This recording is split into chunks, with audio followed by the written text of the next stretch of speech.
Hello लोगोफोर, नोंथांमोन बयखौबो आंनि बे आर्मि लाभार्स बड' इउटुब चेनेलाव फिन खनसे बरायहरनाय थाबाय।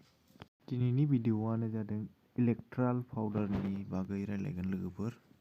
जाय बिथांमोनहा आसाम पुलिसनि थाखाय सानफ्रामबो रानिं प्रेक्टिस खालामगासिनो दङ, बे बिथांमोनहा नैबेखौ इलेक्ट्रल पाउडार पेकेटखौ सानसेयाव पेकेट मोनसे दै गुसुजों लगायनानै लोंनांगौ दे 1 लिटार दैयाव पेकेट मोनसे लोगोफोर।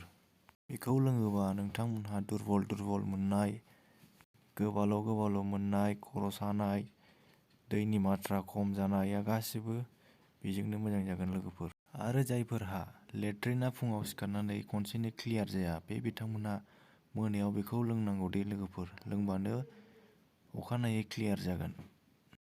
बे बुस्थुखौ नोंथाङा साखाथिनि फार्मासियावनो मोनगोन लोगोफोर। बिनि प्राइसआ बारा नङा, 24-25।